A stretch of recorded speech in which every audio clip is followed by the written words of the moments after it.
الحمد لله رب العالمين، والصلاة والسلام على خير خلقه محمد وعلى آله وأصحابه أجمعين.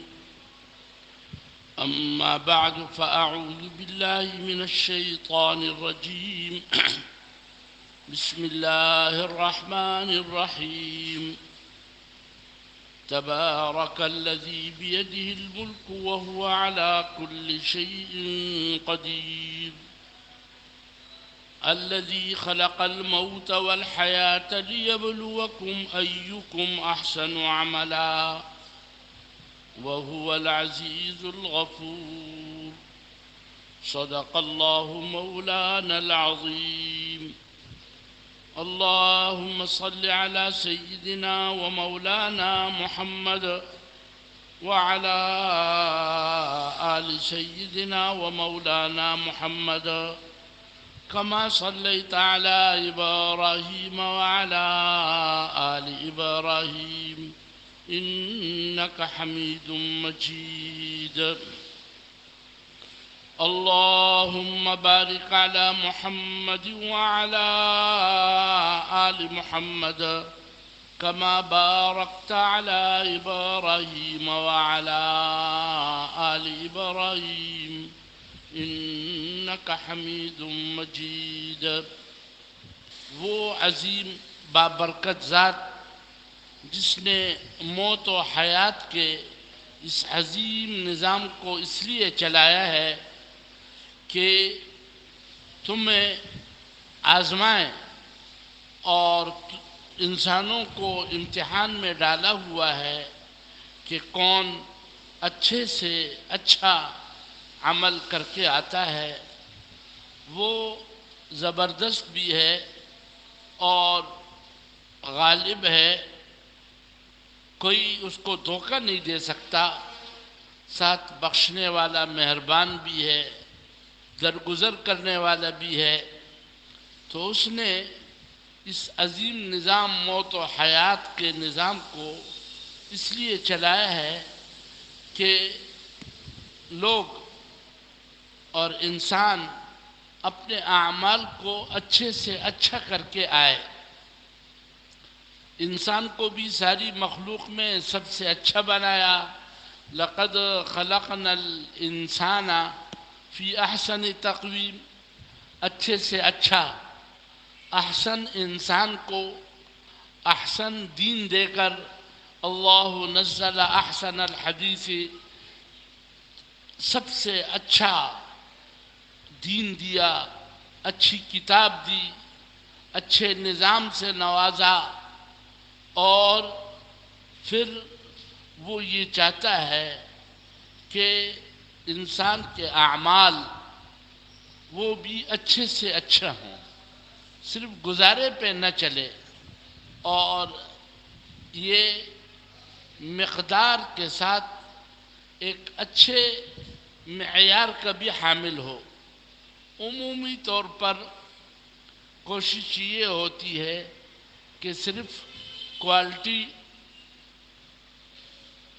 کوانٹیٹی اور تعداد کو نہیں دیکھا جاتا، بلکہ تعداد کے ساتھ ساتھ اس میں جو صفات ہیں، اس کی جو خوبیاں ہیں، اور اس کے جو دیرپا اثرات ہیں، اور اس میں جو کیفیات ہیں، اور اس میں جو معیار ہے، اس کو دیکھا جاتا ہے۔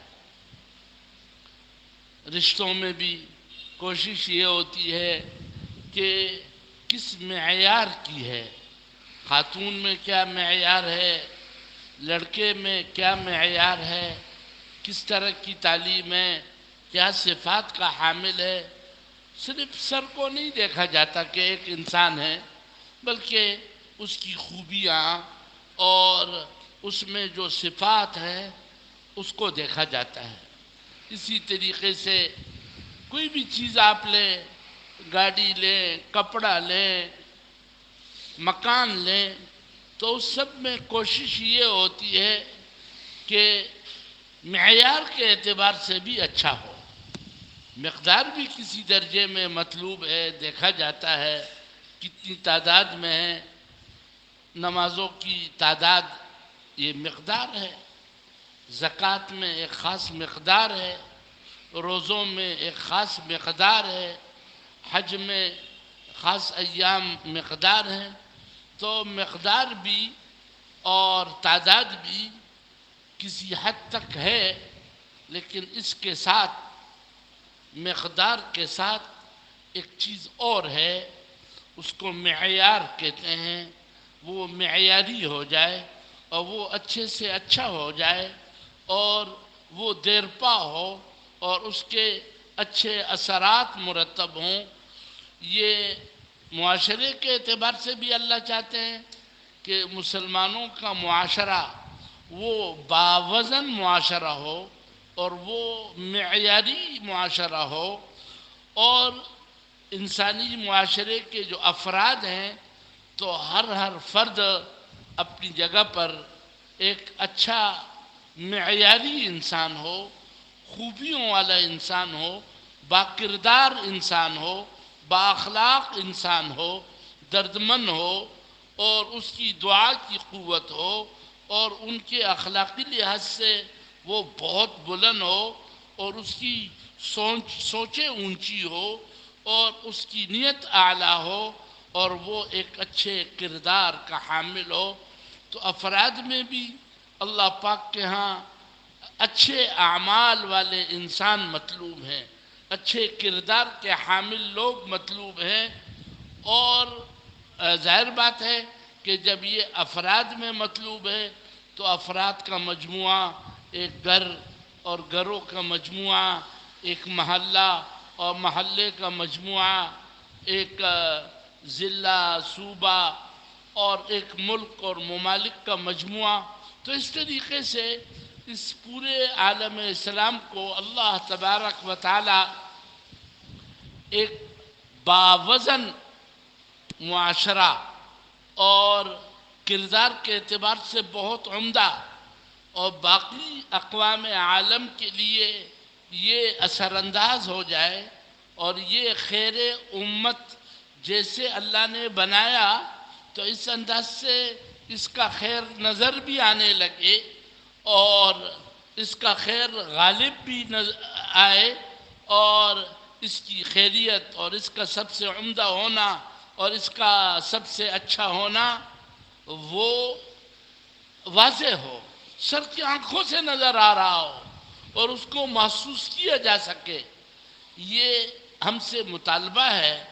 اور جو معیاری معاشرہ اللہ تبارک و تعالیٰ نے سارے انسانوں کے لیے بنوایا تھا حضرت محمد صلی اللہ علیہ وسلم کے ذریعے سے، تو وہ اس طرح بہت اعلیٰ معیار کا حامل تھا.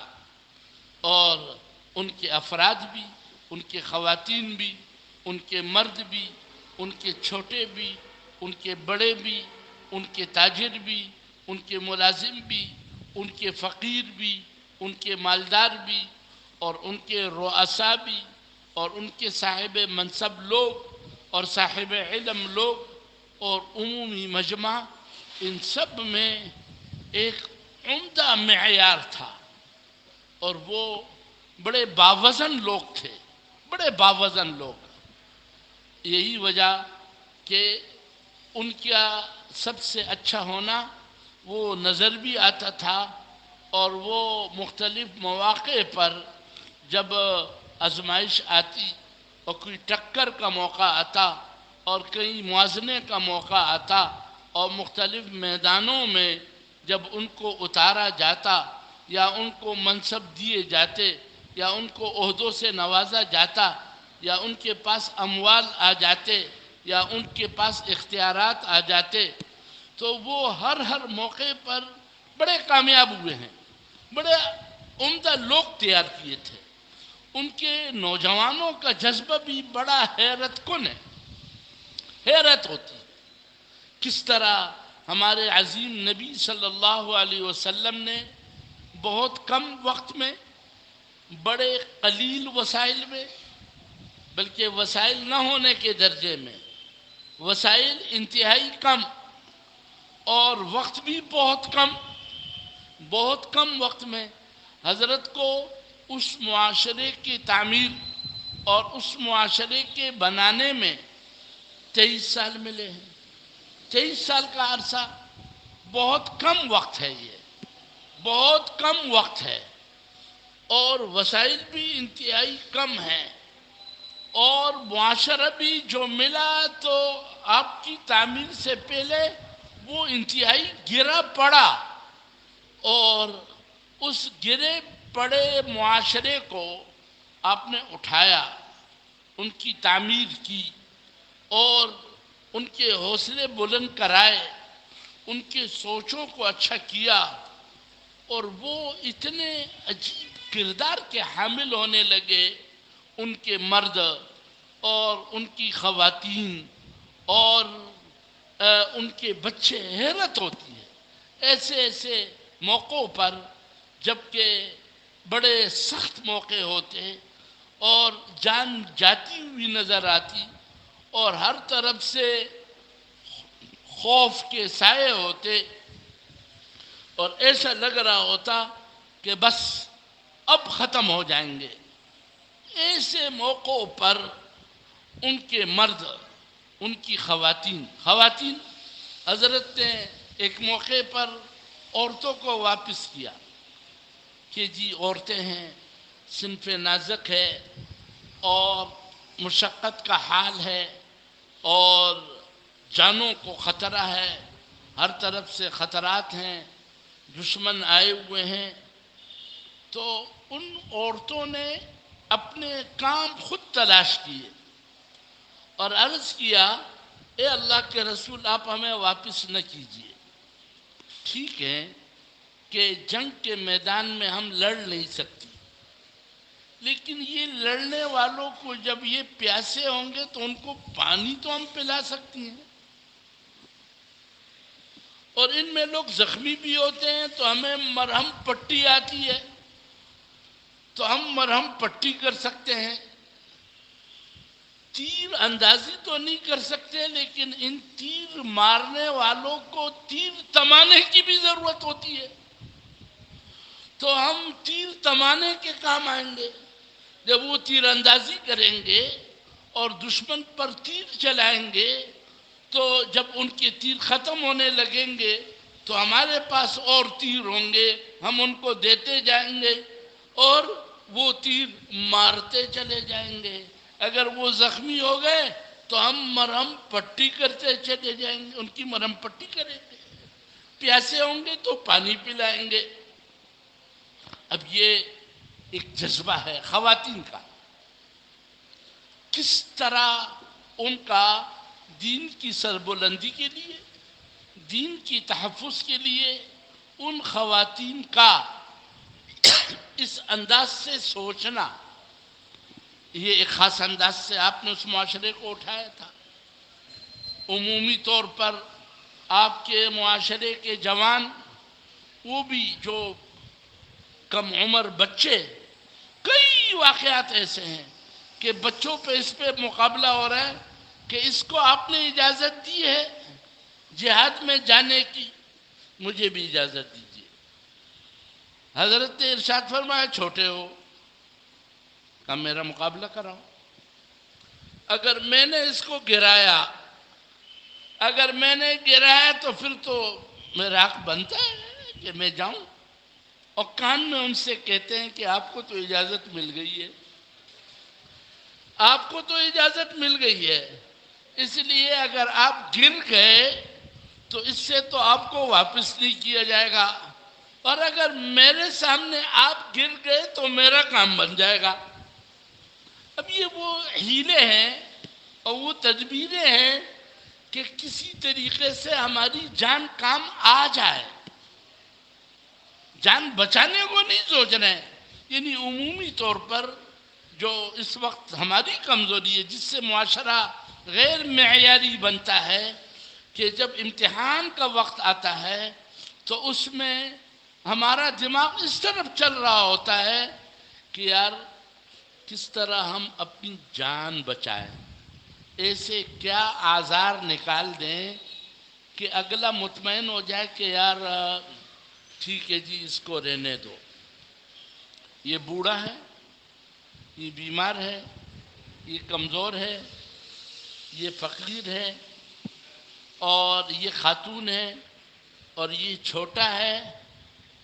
ہم اپنے ان آزار کو ظاہر کرنے لگتے ہیں کہ کسی طریقے سے ہمیں چھٹی مل جائے اور ہمیں جانا نہ پڑ جائے. یہ بھی ایک سوچنے کا انداز ہے کہ دماغ اس پہ چل رہا ہو.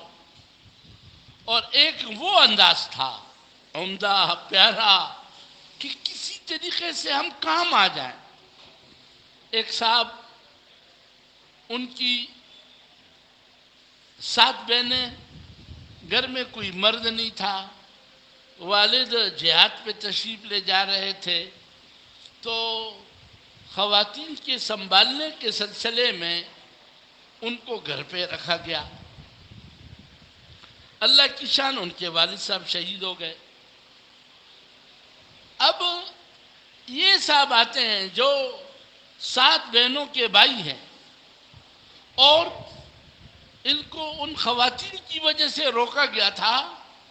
وہ آ کر عرض کرتے ہیں حضرت پہلے تو والد صاحب شریک تھے، اب ہمارے گھر کا کوئی ہے نہیں، تو اب تو مجھے موقع ملنا چاہیے.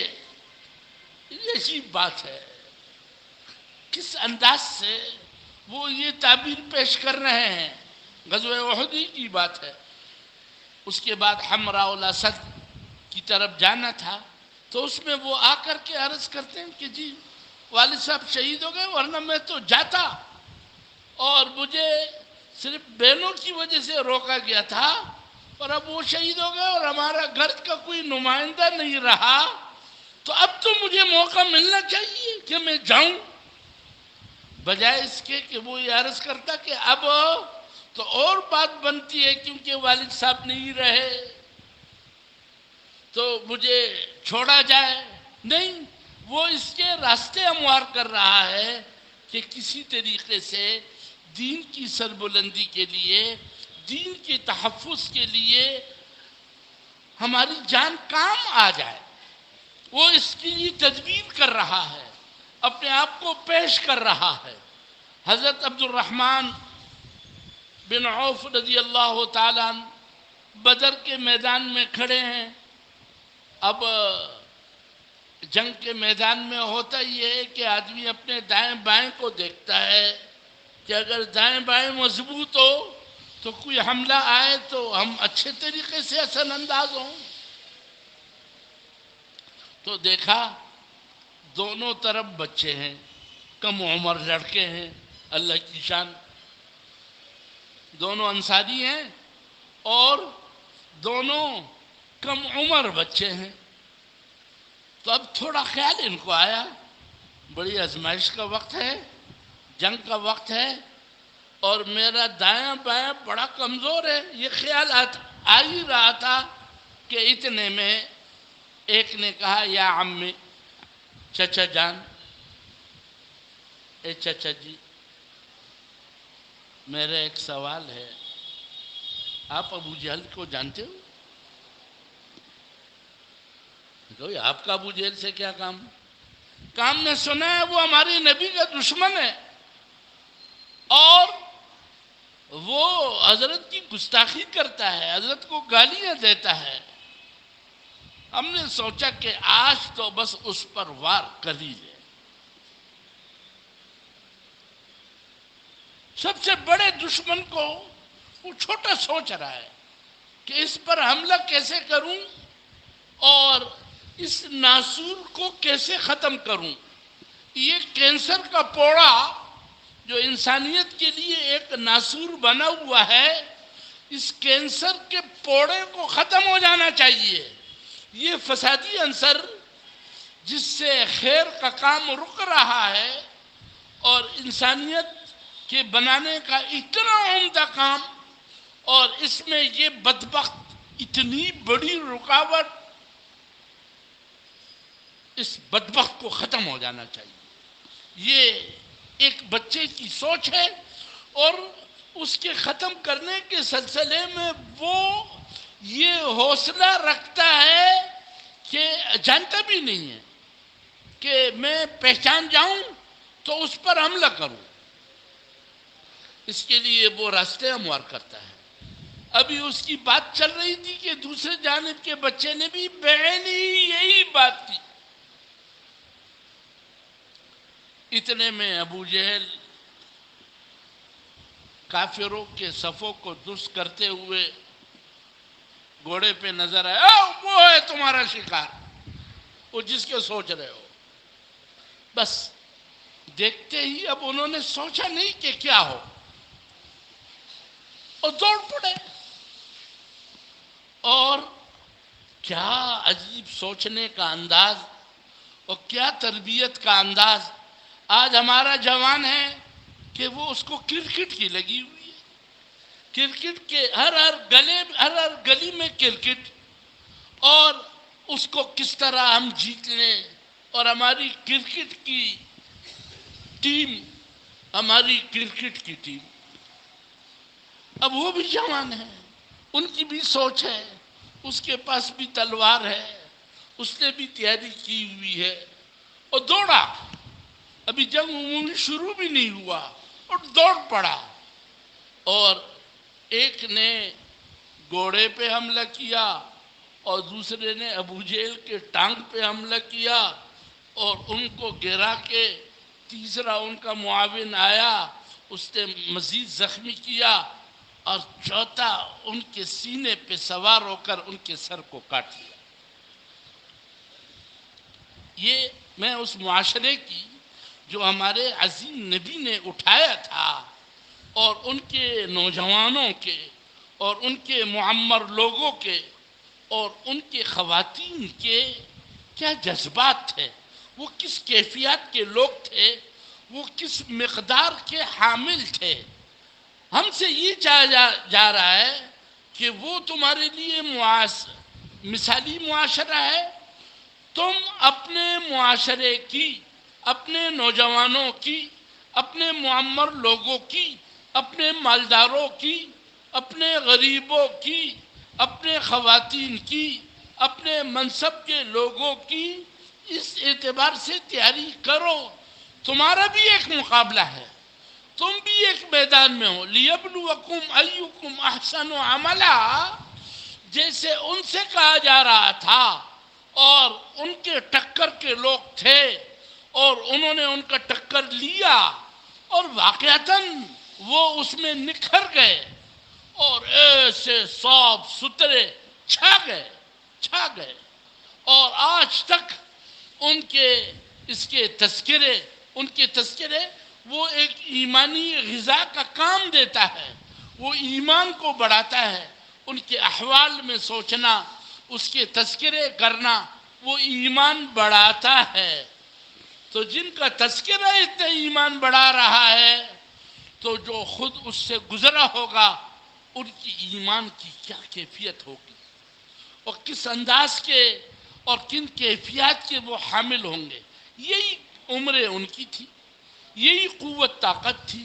لیکن اندر سے وہ جو بنے ہوئے لوگ اور معیار کے اعتبار سے عمدہ، ایک موقع پر مصر حضرت عمرو ابن عاص رضی اللہ تعالیٰ عنہ ایک بڑے عرصے سے وہاں لڑ رہے ہیں اور مصر فتح نہیں ہو رہا. تو حضرت عمر رضی اللہ عنہ نے ان کو لکھا، کیا بات ہے،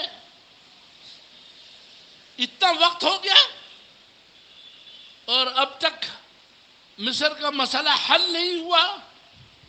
کہیں ایسا تو نہیں کہ مصر کا تمدن اور وہاں کا حسن اور وہاں کے اموال و باغات وہ دل میں اتر گئے ہیں اور وہ جان کی بازی لگانے کے جذبے میں کمی آ گئی؟ کیا بات ہے، کہیں کوئی سنتیں تو نہیں چھوٹی؟ کہیں دنیا کی محبت، یہ جائزہ لیا جا رہا ہے، کہیں دنیا کی محبت دل میں گھر تو نہیں کر گئی؟ کیا بات ہے، کیوں اتنا عرصہ لگ رہا ہے؟ انہوں نے عرض کیا کہ مزید افراد کی ضرورت ہے. حضرت نے 4 افراد بھیجے اور فرمایا یہ 4 بھیج رہا ہوں اور ان میں سے ایک 10 ہزار کے برابر ہے، ایک ہزار کے برابر ہے. گویا کہ میں 4000 افراد بھیج رہا ہوں. یہ اپنے ایمان، اپنے تقوی، اپنے اعمال، اپنے اللہ پاک کے ذات علی کے تعلق اور دعا کی قوت اور جان بازی کا جذبہ اور اپنی خوبیاں اس طرح حامل ہے کہ ایک ہزار کے برابر ہے. وہ گئے اور اللہ کی شان واقعتاً رخ تبدیل ہوا. تو معیاری لوگ تھے. حضرت اس میں ان 4 میں حضرت زبیر ابن عوام رضی اللہ عنہ بھی تھے. یہ 16 سال کی عمر میں مسلمان ہوئے تھے. ابتدائی مسلمانوں میں تھے، حضرات مہاجرین میں، اور حضرت صدیق اعظم رضی اللہ عنہ کی کمائی تھی. 16 سال کی عمر میں مسلمان، اور پھر ماشاءاللہ ہر میدان میں یہ خوب ترقی پہ رہے. جب یہ زبیر ابن عوام جو 16 سال میں مسلمان ہوئے تھے، اب ان کی 40-50 سال کی عمر ہے، جنگ یرموک کا موقع ہے، اور اس میں یہ 50 سال کے لگ بھگ ہیں. گویا کہ اب بڑھاپے کے آثار ہیں. تو چند نوجوان ان کے پاس جمع ہوئے کہ جوانی میں تو آپ کے بڑے چرچے رہے ہیں، اور جس میدان میں آپ تھے تو بس وہ میدان آپ مار جاتے تھے، لیکن ایسا لگ رہا ہے کہ اب بڑھاپا آ گیا ہے. اب بڑھاپا آ گیا ہے اور اب وہ چیز نہیں رہی. تو حضرت زبیر ابن عوام رضی اللہ تعالیٰ عنہ نے فرمایا کہ ابھی میں ایک کرتب دکھاتا ہوں، پھر اس کے بعد آپ لوگ نے جو بولنا ہے وہ بولو. اور ایک دم گھوڑے پہ بیٹھے، اور بعض روایت سے معلوم ہوتا ہے کہ اپنے بیٹا کو بھی ساتھ بٹھایا. گھوڑے پہ بیٹھے، بیٹے کو ساتھ بٹھایا اور ایڑ لگائی، تلوار لی، اور سیدھے بازنطینیوں کے صف میں جن سے انہوں نے لڑنا تھا ان کے صف میں گھسے. یہ نوجوان دیکھ رہے ہیں اور صف میں گھس کے اور ادھر سے تلوار چلاتے جا رہے ہیں اور ان کے آخر تک پہنچ کر کئیوں کو کھڑکایا، اور پھر وہاں سے واپس آ رہے ہیں اور دوسرے جانب والوں کو کھڑکاتے جا رہے ہیں. ظاہر بات ہے کہ جب ان کو کھڑکا رہے ہیں تو ان پر بھی حملے ہوں گے. زخمی تو ہوئے، لیکن دونوں طرف کے صفوں کو چیرتے ہوئے واپس آئے، اور وہ سارے جوان دنگ رہ گئے کہ کیا عظیم بڑھاپا ہے اور کس انداز کی ان کی اٹھان ہے. یہ معاشرہ یہ باوزن تھا، با کردار تھا، اور جس طرف جاتا تھا تو یہ فاتح بھی بنتے تھے، بیت المقدس کے بھی یہ اہل تھے، اور ہر لحاظ سے یہ بڑے معیاری لوگ ہیں. ایک تو ہمیں اپنے معاشرے کو معیاری بنانے کے لیے اس معیاری معاشرے کے چرچے تذکرے وہ خوب کرنے ہوں گے. ایک افسوس کی بات یہ ہے کہ ہمارے ہاں یہ چرچے کم ہو گئے ہیں. ہمارے ہاں جو اس وقت ہمارے نوجوانوں کے لیے نمونے ہیں وہ مختلف قسم کے کرکٹر ہیں. فلان بنوں گا، اور ان کے چرچے تذکرے، ان کے نام، یہ فلان اداکار اور فلان کرکٹر اور فلان یوں اور فلان یوں، اس کے اتنے چرچے اور ان کی نقلیں اور اس طرح کا لباس، یہ گھٹیا پن کی علامت ہے. یعنی ہمارا دشمن وہ ہمیں اس لحاظ سے کسی درجے میں کامیاب ہوا کہ وہ معیاری لوگ جن کو معیار بنایا جا سکتا تھا اور جن کی بڑی خوبیاں تھیں ان کو مختلف طریقوں سے ان سے ہٹانے اور اس تاریخ کو گدلا کرنے اور ان میں کیڑے نکالنے اور ان کی خوبیوں کے چرچوں کے بجائے اور ان کی اتباع کے بجائے اور ان کو اپنا عظیم نمونہ بنانے کے بجائے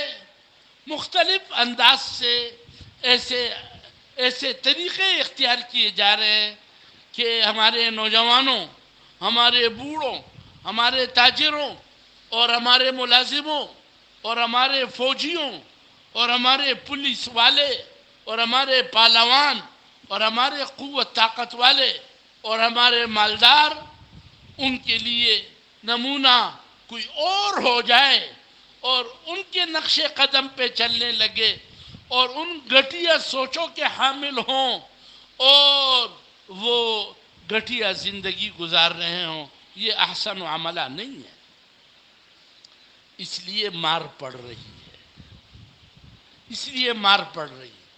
ہماری مار وہ اس وجہ سے نہیں ہے کہ ہم تعداد میں کم ہیں، اور ہماری مار اس وجہ سے نہیں ہے کہ اور کسی چیز کی کمی ہے. جو کمی مار رہی ہے وہ یہی ایمان کی کمی، یہی تقوی کی کمی، یہی معیار کی کمی ہے جو کہ ہمیں کھائی جا رہی ہے.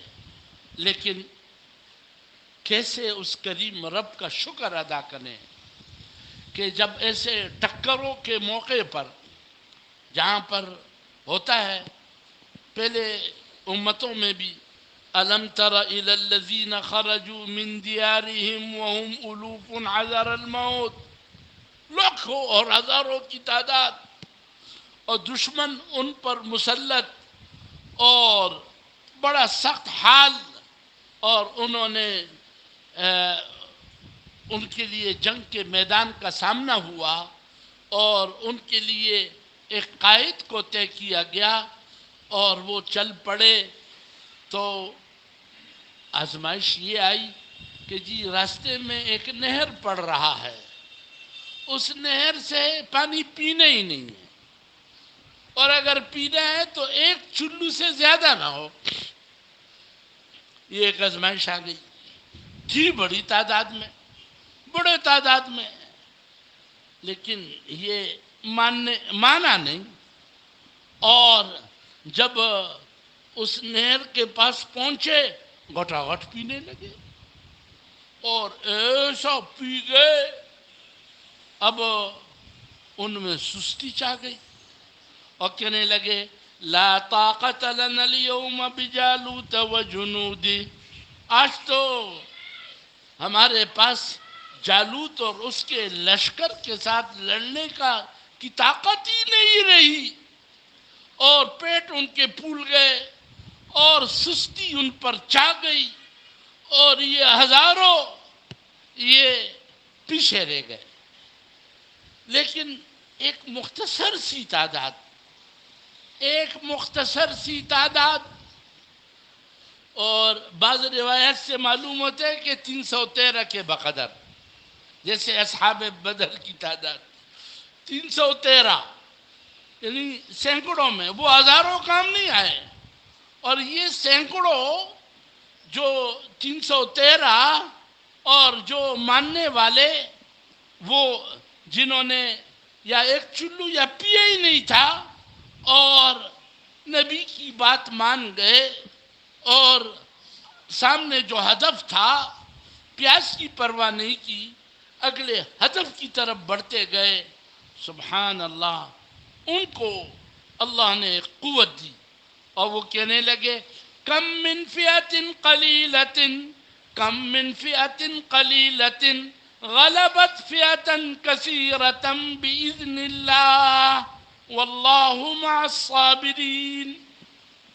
تھوڑی سی جماعت، چھوٹا سا گروہ، وہ غالب آ جاتا ہے بڑے گروہ پر اللہ کے اذن اور اللہ کے امر اور اللہ کے حکم کی برکت سے۔ اللہ تو جمنے والوں کے ساتھ ہے، صبر کرنے والوں کے ساتھ ہے۔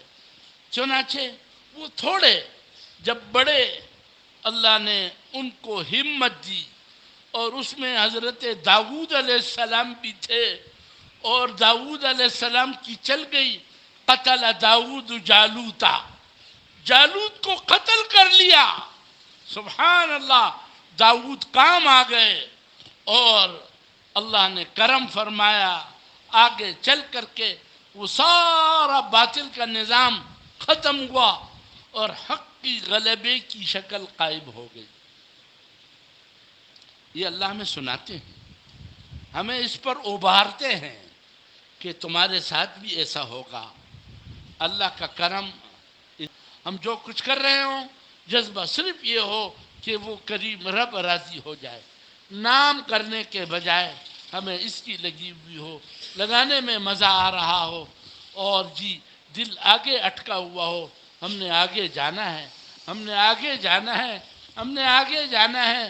اپنا محاسبہ اس لحاظ سے فرائض اور واجبات میں بھی، اور مکروہ تحریمی اور حرام اس سے بچنے میں، اور فرائض و واجبات کے پورا کرنے میں، اور سنتوں کے اہتمام میں، اور دین پر جمنے اور دین پر جمانے، اور آخرت کے تذکرے اور موت کے تذکرے اور دنیا کا فانی ہو جانا، اس رخ سے سوچنا اور دعائیں مانگنا، اور اپنے آپ کو ان کا حصہ سمجھنا، اور ان کی تکلیف کو اپنی تکلیف سمجھنا، اور اس کے لیے جو بھی ڈھنگ کے ساتھ تدبیر ہو سکے اس میں کمی نہ کرنا، اور ایک معاشرے کو بنانا۔ انشاءاللہ مستقبل آپ کا ہے، اور حق غالب آئے گا، حق غلبے کے لیے ہے، یہ اللہ کا نظام ہے۔ بل نقذف بالحق علی الباطل فیدمغه فاذا هو زاهق، اللہ فرماتے ہیں ہم حق جب وجود میں آ جاتا ہے اس حق کو باطل پر دے مارتے ہیں۔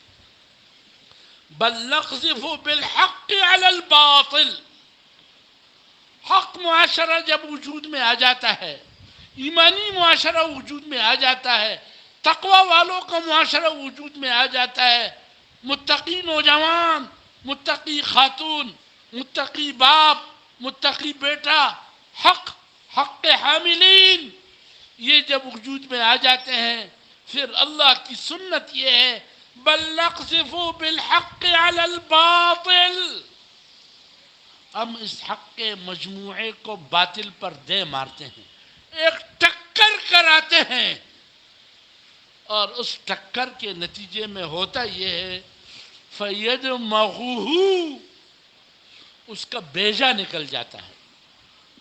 دیکھو اگر کسی کی ٹانگ ٹوٹے نا تو وہ لنگڑا بھی کچھ کر جاتا ہے، ہاتھ ٹوٹ جائے تو ہاتھ کا ٹوٹا ہوا بھی کچھ کر جاتا ہے، لیکن اگر کسی کا بیجا بکھر جائے اور دماغ ہی نہ رہے اور وہ بکھر کے رہ جائے، سبحان اللہ، کچھ کر نہیں پاتا۔ اللہ فرماتے ہیں کہ جب ہم یہ حق وجود میں آتا ہے اور ایک طبقہ حق کی وجود کے لیے کوشش کرتا ہے، اور پھر یہ اہل حق میدان میں آتے ہیں، تو ہم ان اہل حق کو باوجود کم ہونے کے باطل پر دے مارتے ہیں، اور یہ اہل حق ایسے غالب آنے لگتے ہیں کہ ان کا بیجا نکل آتا ہے۔ فَإِذَا هُوَ زَاهِقٌ وَلَكُمُ الْوَيْلُ مِمَّا تَصِفُونَ، ان کے لیے تباہی ہے۔ جاء الحق وزهق الباطل ان الباطل كان زهوقا، لیکن حق وجود میں آ جائے، ہم ایسا نہ ہو کہ کھوکھلے ہوں اور ہمارا معاشرہ کھوکھلا ہو اور ہم اس کو معیار سمجھ رہے ہوں، اور ہمارا نوجوان ان کی طرف بھاگ رہا ہو، اور وہ نشے میں ہو، اور وہ فحاشی عریانی میں ہو، اور وہ ناچ گانے میں ہو، اور فلمی اسٹار ان کے لیے زبردست قسم کے آئیڈیل ہوں، اور مختلف قسم کے کرکٹر، جہاں آپ اللہ سے یہ مانگیں کہ ربنا هب لنا من ازواجنا وذریاتنا قرۃ اعین، اللہ ہمارے بچے اور ہماری بیویاں آنکھوں کی ٹھنڈک کا سامان بن جائے، اور وہ متقی ہوں، وہ دیندار ہوں، وہ مجاہد ہوں۔ تو وہاں پر یہ بھی بات ہے وَجْعَلْنَا لِلْمُتَّقِينَ اماما، ہمیں امام المتقین بنا، ہمیں ایسا معیاری تقوی عطا فرما کہ ہمارے بچوں کو ہمارے نقش قدم پر چلنے میں مزہ آئے، ایسا معیاری باپ نماز کے اوقات میں، زکوٰۃ کی ادائیگی میں، نظروں کی حفاظت میں، پردے کی پابندی میں، اپنے اخلاق میں، اپنے کردار میں، پڑوسیوں کی حقوق کے ادا کرنے میں اتنا عمدہ کہ واقعی بچوں کو بھی مزہ آنے لگے اور وہ ان کے پیچھے چلنے لگے۔ ایسا معیاری طور پر ہمیں بننا پڑے گا۔ اللہ ہمیں توفیق دے اور ہمیں قبول فرمائے۔ انشاءاللہ انہی پہ رکھ کر حق کی غلبے کی شکلیں قائم ہوں گی۔ اللہ بڑے مہربان ہیں، اللہ پاک اپنے فضل سے ہمیں قبول فرمائے، اور لیبلوکم ایکم احسن عملا کا اللہ پاک ہمیں اس امتحان میں کامیاب کریں اور اچھے اعمال اور اچھے کردار اور اچھے سوچ کا حامل بنائے۔ اللہ اپنے فضل سے ہماری پوری امت کے سارے گناہوں کو معاف فرما، خاص طور پر اجتماعی شعور اور عالم اسلام کے تحفظ اور دینی اقدار کے تحفظ کے سلسلے میں جو ہم سے اجتماعی انفرادی غلطیاں ہو رہی ہیں وہ معاف فرما، ہمارے شعور کو بیدار فرما، اور اے اللہ جو مخلص مسلمان کافروں سے برسر پیکار ہے، خاص طور سے حماس کے غیور مسلمان، اللہ ان کی مدد فرما، ثابت قدم فرما، اور اے اللہ ان کے دشمن، ان کے اعوان اور انصار، ان کو ناکام فرما، حق کو غالب فرما۔ اللہ آپ ہی کا فیصلہ چلتا ہے، اپنی قوت طاقت کو ظاہر فرما، ہماری مدد فرما۔ جو ہمارے اکابر اس معاملے میں محنتیں فرما رہے ہیں ان کی محنتوں کو بارآور فرما، اور حضرات صحابہ کرام کے بارے میں جتنے لوگ فتنے میں مبتلا ہیں ہدایت نصیب فرما، اور جن کے مقدر میں ہدایت نہیں برباد فرما، ناکام فرما، اور اپنے فضل سے حضرات صحابہ کرام کی عظمت ہمیں نصیب فرما، اور ان عظیم انسانوں کے نقش قدم پر چلنے کی توفیق نصیب فرما۔